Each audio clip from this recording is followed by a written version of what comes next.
जय हिंद दोस्तों, स्वागत है आप सभी का हमारे इस बहुत ही शानदार सेशन में। दोस्तों आज हम करने वाले हैं टेट का जो सेकंड शिफ्ट का एग्ज़ाम हुआ था उसके मॉडल आंसर हम देखने वाले हैं। ठीक है, ये जो वर्ग 2 के लिए परीक्षा हुई थी टेट की, उसके मॉडल आंसर हम देखेंगे। ये पार्ट 1 है। ठीक है, इसका पार्ट 2 भी आएगा। इसमें हम पूरे प्रश्न नहीं करने वाले हैं, लेकिन पार्ट 1 में हम बहुत सारे महत्वपूर्ण प्रश्नों का उत्तर करने वाले हैं। ठीक है, पहले जो भाग था इसका पार्ट 1 का, उसको हम देखेंगे। चलिए देखते हैं।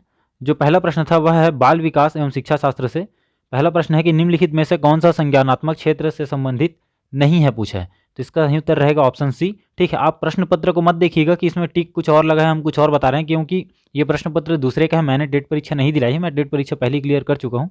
तो ये जो है संभावित उत्तर हम आपके सामने लेके आए हैं, ये प्रश्न पत्र दूसरे का है। ठीक है, तो उसको देखकर आप मत सोचिएगा कि टिक कोई और लगा है, आप उत्तर कोई और बता रहे हैं। सह पाठ्यक्रम गतिविधियां अधिकतर से संबंधित हैं, किससे संबंधित है, तो ऑप्शन बी इसका सही उत्तर रहेगा छात्रों का सर्वांगीण विकास से। ठीक है, all around development of students. तीसरा प्रश्न है भावात्मक और अनुभूति एक दूसरे के खाली स्थान है, तो ये रहेगा आंतरिक जुड़े हुए हैं। ऑप्शन सी इसका सही उत्तर रहेगा इंटरवोवन विथ रहेगा। एक छात्र को शैक्षिक क्षेत्र के तहत एक विषय में 100 में से 47 अंक मिले हैं, यह अंक CCE योजना के तहत किस ग्रेड से संगीतबद्ध होगा, तो इसका रहेगा ऑप्शन सी, C2 ग्रेड मिलेगा उसको। अगला है सतत एवं व्यापक मूल्यांकन संदर्भित करता है। ठीक है, तो इस प्रश्न का सही उत्तर रहेगा ऑप्शन बी, छात्रों के नियमित मूल्यांकन की एक प्रणाली जो छात्रों के विकास से सभी पहलुओं को शामिल करती है। अगला प्रश्न देखते हैं। अगला प्रश्न है छात्रों की उपलब्धि का मूल्यांकन करने के लिए निम्नलिखित में से कौन सा तरीका सबसे अच्छा है, तो इस प्रश्न का जो सही उत्तर रहेगा वो रहेगा ऑप्शन ए, सतत मूल्यांकन। सातवां प्रश्न है शिक्षक को कक्षा का वातावरण खालिस्तान बनाने की कोशिश करना चाहिए, तो इसका सही उत्तर रहेगा ऑप्शन डी, उपरोक्त सभी सहायता देने वाला, प्रजातांत्रिक और मित्रवत रहना चाहिए। आठवां प्रश्न है बच्चों में सबसे अधिक कौन सा स्वभाव पाया जाता है, तो इसका सही उत्तर रहेगा ऑप्शन ए, खेलने का स्वभाव बच्चों में सबसे ज़्यादा पाया जाता है। नौवां प्रश्न है एक बच्चा रचनात्मकता पर औसत शैक्षणिक उपलब्धि में उच्च सामाजिक विकास में खराब होता है, वह एक उदाहरण है, तो यह किसका उदाहरण रहेगा, ये जो उदाहरण रहेगा वो रहेगा ऑप्शन सी। ठीक है, इंट्रा व्यक्तिगत अंतर, इंट्रा इंडिविजुअल डिफरेंसेस। अगला प्रश्न देखते हैं। अगला प्रश्न है समावेशी शिक्षा को सफल बनाने की दृष्टि से, समावेशी शिक्षा को सफल बनाने की दृष्टि से निम्नांकित में से कौन सा उपाय अपेक्षित नहीं है, तो इसका सही नहीं है पूछा है, तो ऑप्शन सी रहेगा निःशक्त बच्चों के माता पिता को अपने बच्चों को विशेष विद्यालयों में भेजने को कहना, यह जो है समावेशी शिक्षा को सफल बनाने की दृष्टि से क्या बोलते हैं उपाय अपेक्षित नहीं है। अगला प्रश्न है समावेशी कक्षा में सामान्य बालकों के लिए निम्नलिखित में से कौन सा सकारात्मक पक्ष हो सकता है, तो इसका सही उत्तर रहेगा ऑप्शन बी, सामाजिक कौशल का विकास आसानी से होता है, यह जो है सकारात्मक पक्ष हो सकता है। अगला प्रश्न देखते हैं विद्यालय स्तर की शिक्षा में बालिकाओं और सामाजिक रूप से पिछड़े वर्ग के लिए निःशुल्क और अनिवार्य शिक्षा की नीति को लागू किया गया है, यह किस अभियान की प्रतिनिधित्व करता है, तो इसका सही उत्तर रहेगा ऑप्शन बी, समता और समानता। अगला देखते हैं एक विशेष आवश्यकता वाली भाषा कक्षा आदर्श है। ठीक है, एक विशेष आवश्यकता वाली भाषा कक्षा आदर्श है, किसका आदर्श है, तो ये रहेगा ऑप्शन सी, सभी प्रकार के शिक्षार्थियों को एकीकृत करता है। ठीक है, integrates all types of learners. 14वें प्रश्न का उत्तर देखते हैं। इस प्रश्न का ये जो प्रश्न है वह है सूक्ष्म शिक्षण के भारतीय मॉडल में लगने वाला कुल समय, तो इसका रहेगा ऑप्शन सी, 36 मिनट लगता है। यदि शिक्षक को कक्षा में कोई समस्यात्मक बच्चा मिल जाए तो उसे क्या करना चाहिए, तो क्या रहेगा इसका सही उत्तर, इसका सही उत्तर रहेगा ऑप्शन डी, बच्चों को परामर्श प्रदान किया जाना चाहिए।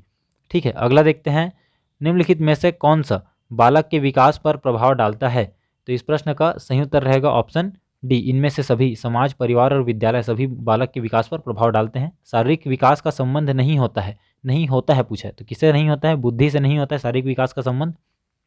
अगला देखते हैं वह कौन सी वस्तु है जो व्यक्ति के जीन्स के अतिरिक्त प्रत्येक वस्तु को प्रभावित करती है, तो इसका सही उत्तर रहेगा ऑप्शन सी, वातावरण रहेगा।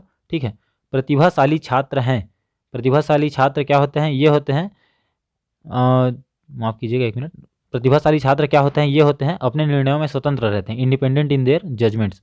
अगला प्रश्न है शालेय आधारित सतत और व्यापक मूल्यांकन छात्रों के लिए उपयोगी है, तो इस प्रश्न का सही उत्तर रहेगा ऑप्शन डी, उपरोक्त सभी। ठीक है, CCE प्रकार के मूल्यांकन का उद्देश्य है, आपको CCE प्रकार का जो मूल्यांकन होता है उसका उद्देश्य बताना है, तो इसका उद्देश्य उपरोक्त सभी रहेगा। अधिक अध्ययन सामग्री को आसानी से याद रखने में, अधिक अध्ययन सामग्री को जल्दी से याद करने में और याद रखने के कौशल विकसित करने में मदद करता है। ठीक है, ज्ञान के सभी विभिन्न मॉडलों उदाहरण जैसे कि समझना, याद रखना, अनदेखा करना, कल्पना करना, तर्क करना को शामिल करने के लिए सामान्य शब्द क्या है? तो सामान्य शब्द आपको बताना था, तो इसका जो सामान्य शब्द आएगा वो आएगा अनुभव। ऑप्शन ए इसका सही उत्तर रहेगा। अगला प्रश्न है, विशेष रूप से सीखने की कठिनाइयों, मानसिक स्वास्थ्य संबंधी मुद्दों, विशिष्ट अक्षमताओं वाले छात्रों की शिक्षा की विधि और अभ्यास का वर्णन करने के लिए आमतौर पर किस का उपयोग किया जाता है?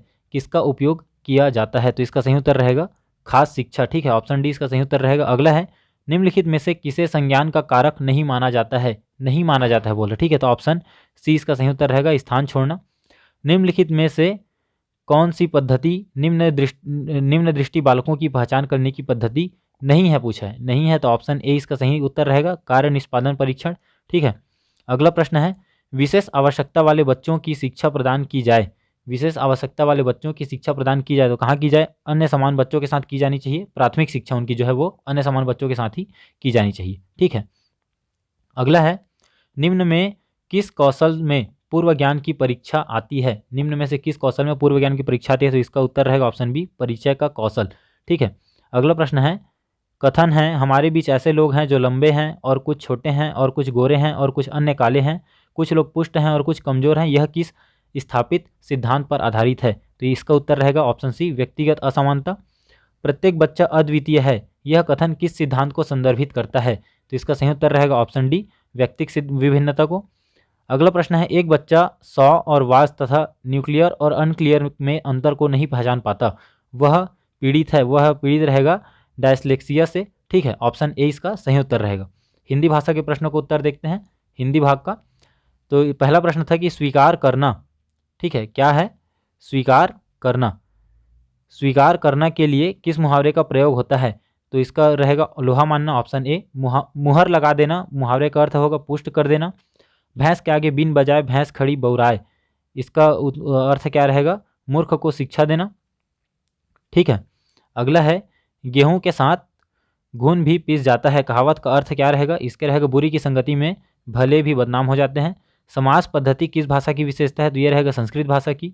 गणना की दृष्टि से संज्ञाएं कितने प्रकार की होती हैं? तो गणना की दृष्टि से संज्ञाएं 3 प्रकार की होती हैं। ऑप्शन बी इसका सही उत्तर रहेगा। अगला है, सर्वनामिक विशेषण का भेद नहीं है, तो इसका रहेगा ऑप्शन बी व्यक्तिवाचक विशेषण। किस वर्ग के सर्वनाम के मूल रूप एक वचन तथा बहुवचन में समान होते हैं? इसका रहेगा ऑप्शन डी संबंधवाचक तथा अनिश्चयवाचक। 2 या 2 से अधिक धातुओं में बनी हुई और नया अर्थ देने वाली क्रिया को क्या कहते हैं? इसको कहते हैं संयुक्त क्रिया। ऑप्शन सी इसका सही उत्तर रहेगा। ध्वनियों के मेल से बने सार्थक वर्ण समुदाय को क्या कहते हैं? उसको शब्द कहते हैं। ऑप्शन डी इसका सही उत्तर रहेगा। श्रृंगार का तत्सम रूप क्या होगा? श्रृंगार होगा। ऑप्शन बी इसका सही उत्तर रहेगा। अज शब्द का अनेकार्थक शब्द नहीं है, तो इसका अनेकार्थक शब्द जो है बकरी नहीं होना चाहिए। ठीक है, ऑप्शन सी इसका सही उत्तर होना चाहिए। हमें कामधेनु में भी डाउट है, इसका सही उत्तर आप हमें कमेंट करके जरूर बताइएगा। 42वें प्रश्न का सही उत्तर क्या रहेगा? इंसानियत में निम्नलिखित में से कौन सा प्रत्यय है? तो इसमें ईयत प्रत्यय लगा है। ऑप्शन बी इसका बिल्कुल सही उत्तर रहेगा। ठीक है, अगला प्रश्न देखते हैं। अगला प्रश्न है, इनमें से कौन सा शब्द भानु का पर्याय नहीं है पूछा है? नहीं है, तो जो है उडपति जो है भानु का पर्याय नहीं है। अर्क, मार्तंड और दिनेश भानु के पर्यायवाची शब्द हैं सूर्य के। ठीक है, यहाँ पे आपको गद्यांश दिया था, इसको पढ़ के आपको नीचे प्रश्नों के उत्तर देने थे। तो हमारा जो प्रश्न है वह है कि व्यक्ति का व्यवहार कैसा होना चाहिए? तो व्यक्ति का व्यवहार उपरोक्त सभी विनम्रतापूर्ण, उद्देश्यों के उच्च आशय को प्रकट करने वाला और विचार और निर्णय लेने की स्वतंत्रता में दृढ़ होना चाहिए। निम्नलिखित में से क्या सही नहीं है पूछा है? क्या सही नहीं है? तो इसमें रहेगा उपरोक्त में से कोई नहीं। ठीक है, बाकी सभी वाक्य जो है सही हैं। अगला प्रश्न है, दब्बूपन से व्यक्ति पर क्या प्रभाव होता है? तो दब्बूपन से व्यक्ति पर क्या प्रभाव होता है? तो दब्बूपन से व्यक्ति पर ए तथा बी दोनों रहेगा। ठीक है, अगला प्रश्न देखते हैं, बच्चों में श्रवण कौशल का विकास कैसे कर सकते हैं? तो सुनने के आवश्यक तत्वों का विकास करके।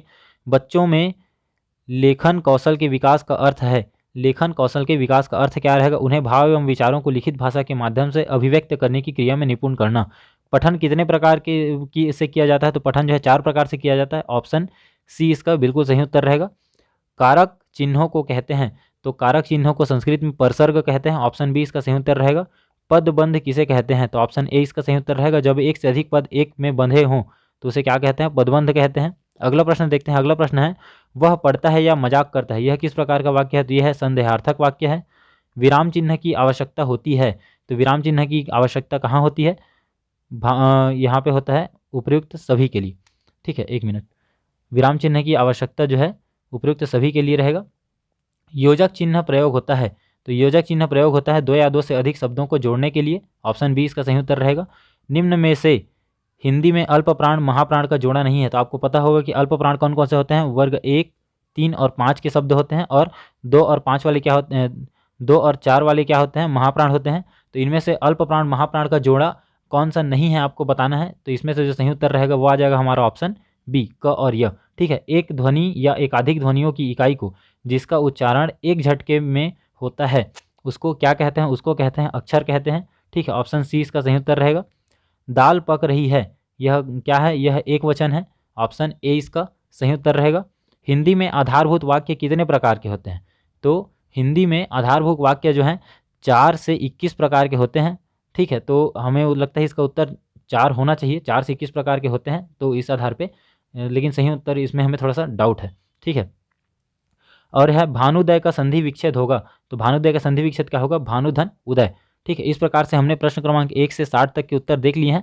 बाकी प्रश्न के उत्तर हम अगली वीडियो में देखेंगे, तो हमारे चैनल को सब्सक्राइब कर लीजिए ताकि जब हम अगली वीडियो अपलोड करें तब उसके बारे में आपको पता चल जाए और आप उन प्रश्नों के भी उत्तर जान पाएँ। तो मिलते हैं आपसे अगली वीडियो में। जय हिंद।